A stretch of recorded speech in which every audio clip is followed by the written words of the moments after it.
Hello, my friends, and welcome to Quartet. You found yourself in this wonderful space of conversation with four of us who take a look at the big issues and the big ideas and the big questions associated with the amazing kind of transition that we're in going into a new world. I'm John Petersen from the Arlington Institute, and I'm joined, as I am every 2 weeks when we come your way, by Gregg Braden. Hello, Gregg. John, it's good to see you. You're in my neighborhood in Albuquerque, New Mexico, so I'm going to physically see you later today, and I'm looking forward to the conversation right now.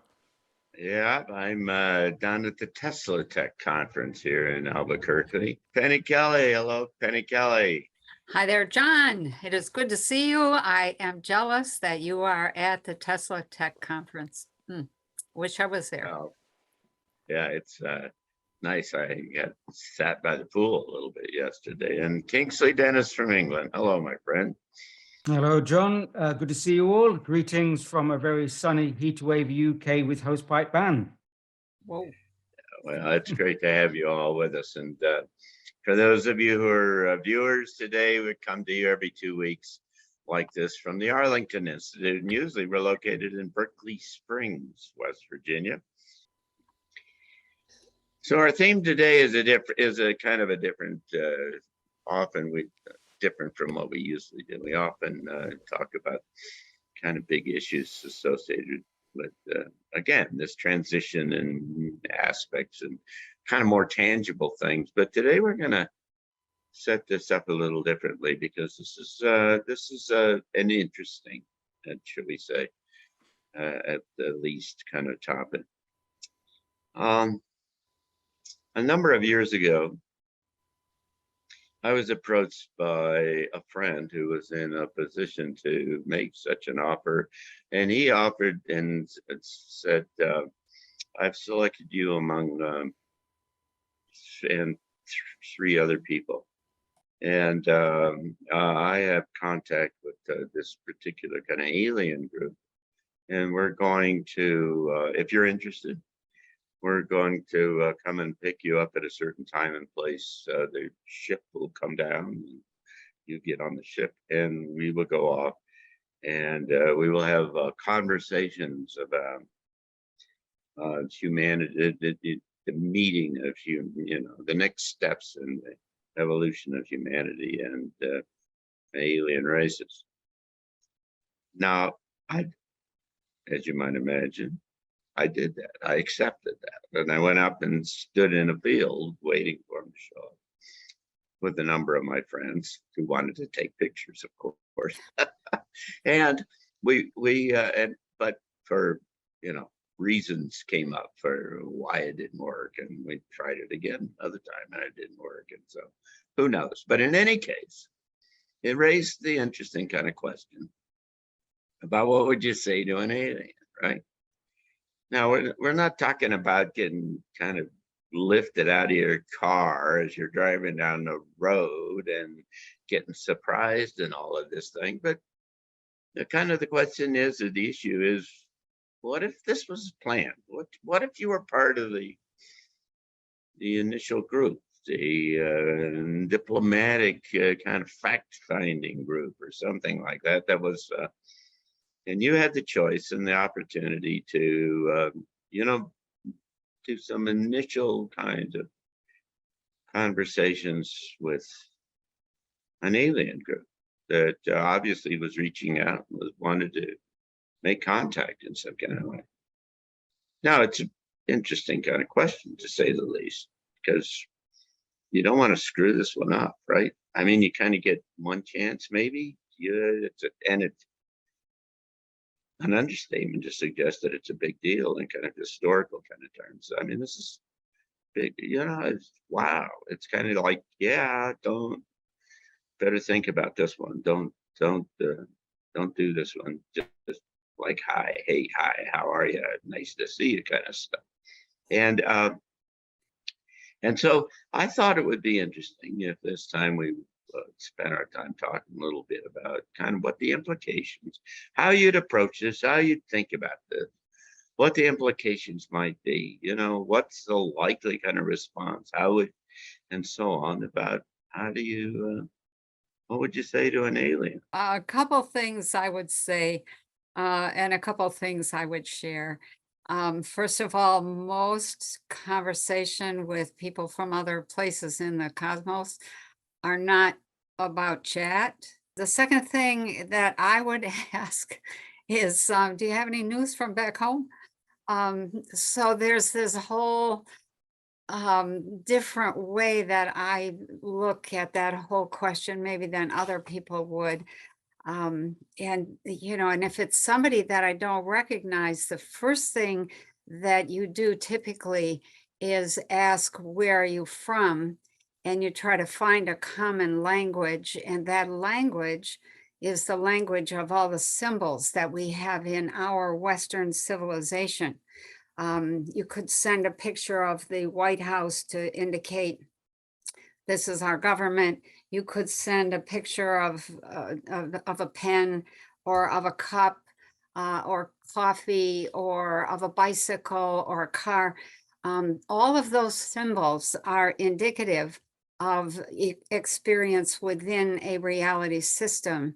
And when somebody has been in the reality system that you're now in, you have a way to communicate, because a lot of the communication is telepathic. The next thing I would ask is, what's your mission? What are you doing here? In other words, because we don't have the mindset, most people here don't have the mindset of a mission elsewhere in the cosmos. But when you evolve your consciousness to extraordinary degrees, and you come together with a population of people and you decide to build a mothership, that's a mother of a job. And you have to come together in a way that most humans at this level of development wouldn't even imagine. And so you have this extraordinary awareness as an evolved being that, how do I say that? That it's not about keeping up with the Joneses. It's not about getting a college degree. It's not about making a lot of money. It's about being of service within the galaxy that you happen to live in, or the star system that you belong to. And once you can travel the stars, you begin to take on these missions about other groups that are not doing well. And so the mission is almost always going to be, what can we do to help them? What do these guys need? What is happening on that star or that planet or in that solar system? And so there are these missions that a lot of evolved people will take on. And when you asked the question at the very last minute, you shifted my response a little bit, because you said if we were an ambassador essentially an ambassador for humankind. So there's some assumptions here. The first assumption is that if we had the opportunity to have a conversation with an alien, we are assuming that they represent a civilization that's been around longer than ours. And we're assuming that they're from another world. Some alien conversations appear to be us from another time into the future. And those are two very different kinds of conversations, but they lead to the same kinds of questions. So regardless, if it was from another world or us from another time, I would make the assumption that they have been here longer than we have. And so I would ask the first question, how did you do that? How did you survive without destroying yourself through technology and through greed and through fear?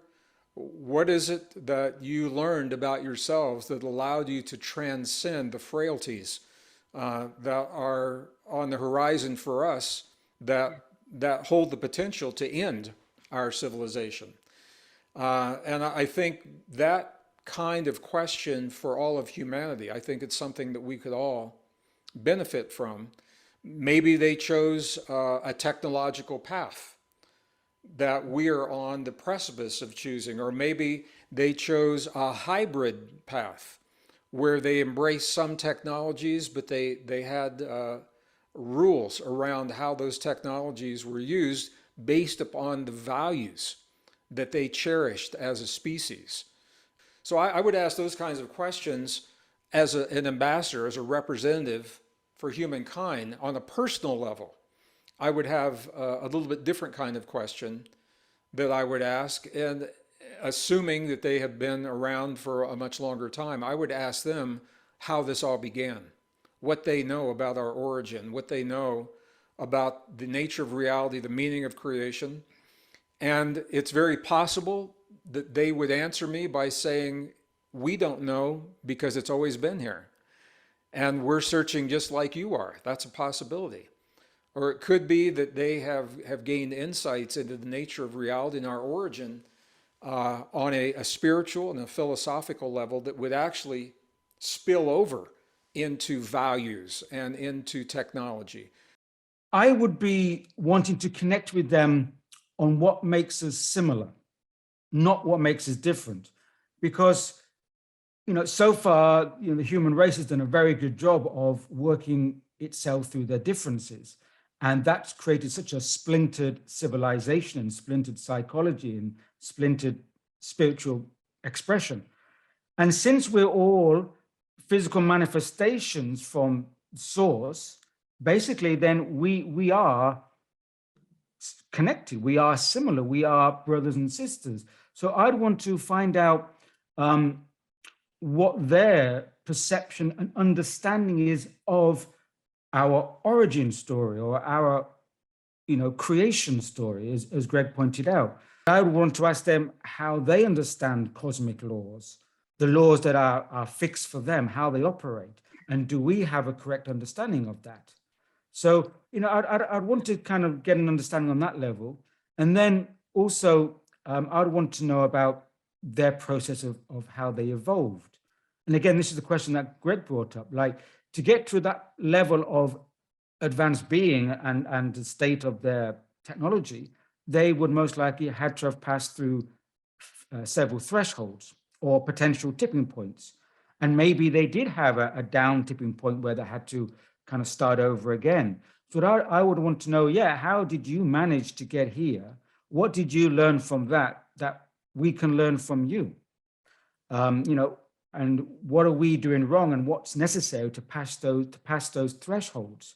And how near to those thresholds are we, and how pivotal is a tipping point? What I'm trying to do is try to see if I can raise this conversation to a different level. So Okay. let me say it this way. I know that there are some things going on that are not public that have been just in this area of disclosure and so on, that have been described to me as being exponential, that there are on the way to this disclosure.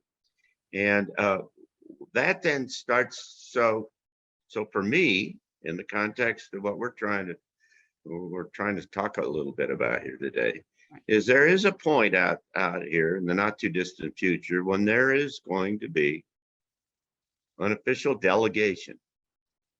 Let's say it's the four of us. And we're in the job, we got the job to sit down representing humanity with whoever this group is. And we need to build the beginning of this epic kind of what could be an extraordinary kind of downstream relationship between the two species. How would you do that? What would be the entering arguments? What would you start with? What would you assume? Gregg has assumed, of course, that they'd be much more advanced than we are. Sure. What else? What else? How do you do this other than this kind of a little kind of low level, how do you feel? How do I get there? Who am I kind of thing? How do you start to look at this from a species point of view? Yeah, John, I think everything we're talking about speaks to that because we as humans, we live our lives based on the way we've been taught to think about ourselves. And if this meeting could open the door in a way that is honest, truthful, factual, concrete, tangible, demonstrable, to giving deeper meaning to the lives of everyday people, I think that would open the door to the kinds of choices that people make in their lives every day about what they do with their life energy, how they treat one another, what our relationship to, just give deeper meaning to life, which is something that's lacking right now. The religious Yeah, community but you're a member of this delegation. What are you going to say to these guys? You I would mean, how do start you- by saying, what's your mission? What can we do for Right. you? That they come here almost all, it doesn't matter what group it is. The first thing they do when they come here is study. How do we use language? How do we measure things? What is the terminology that we use to measure? And what does that, how does that compare to the terms and the measurements that they use? Because if you don't have any science in common, you don't have any conversation in common. Absolutely. It's all about science. And I would ask them, how can we understand you? Yeah, Right. Because you've got to have a level that you can understand each other on. So is it that the human cognition is still limited? How can we get to a place where we can understand each other? Because if we want to integrate or disclose this partnership, then human consciousness has to be able to have the cognitive capacity to understand what's happening beyond all the tittle tattle and all the stories and all the myths. It has to have a level of cognition and consciousness to be able to behave and work together. So how can we understand each other? How can human consciousness be able to bypass its limitations so we can actually be more effective together? We know that the neuroscience is showing that we wire and fire the neurons in our heart and our brain through the language that we use to express ourselves. This is what the movie Arrival was all about. So the first thing that happened in Arrival was a new language that was introduced to the people of the earth that was not based in separation of you and me and then and now and the future and the past. And it was a unity language. That was science fiction. But Benjamin Lee Whorf, early in the 20th century, showed that the Hopi language does precisely the same thing. So this is a place where science fiction is reflecting what is actually happening. So it may be that, Kingsley, to your point, the first step would be, what is the language? Teach us the language that you use to bring you and to bring us together, rather than seeing us as different and separate from one another. And that language would inform the rest of the conversation. It would all be based in unity rather than separation, which is a very different mindset for most humans. Mm-hmm. I would agree. Go ahead, Kingsley. Were you going to say something? No, I was just about to add on to it, just that basically we have to set up a communication channel. I mean, language or it may be a mind-to-mind communication, but it's a type of language. It's a type of communicative capacity that we can share. Yeah. Okay, well, what I would suggest, having had some experiences, is that let's go back to the concept that they're really, really advanced and they're really good with consciousness, okay? We're not there yet. We're trying to get there. We're learning, etc. And so the first thing that you have to do in a communication is to acknowledge the self-knowledge that you carry. And so without being deprecating to your own self, you would say to them, we would ask you to be very open and honest, to be very straightforward. We are not quite where you are. And so we're depending, or we would be grateful if you would be helpful in getting us, to take another step with our own awareness and our own consciousness. And what that says, something like that says to them, they know where their limits are. Let's not try to take advantage of them. So that's when you have that kind of directness between people, and you have to be humble enough to be able to think and talk like that, then you get this respect. And that respect is the first step, the first thing that needs to happen when any Yeah. groups come together. This has been interesting and fascinating, and I think has perhaps more than we know some practical applications or implications going forward. So thank you all for all of that. So and thank you all who are viewing this, and come back and come every 2 weeks and be a part of our conversation. We really appreciate it. This is part of what we do here at the Arlington Institute. We've got a variety of other things, transition talks. Gregg Braden will be with us, as I mentioned earlier, here in Berkeley Springs, and by live stream in September, and so will Penny, and we're going to pipe Kingsley Dennis into the room, and we're going to do this quartet from Berkeley Springs with all of us together for the first time. Yeah. And that's just one of a variety. We have future edition, a newsletter, and some other things. And you can find all of that up, information from that on transitiontalks.org and on arlingtoninstitute.org, which is gives you the bigger perspective of all of the different activities that we've got going back here. Again, we come from Berkeley Springs, little resort town in West Virginia, about 100 miles from Washington and Baltimore, and we'd love to have you come and be a part of one of these programs as we work our way into this amazing kind of change that's we get a chance to be a part of, and be a part of building a new world. Yeah. Well, you all make the case that this is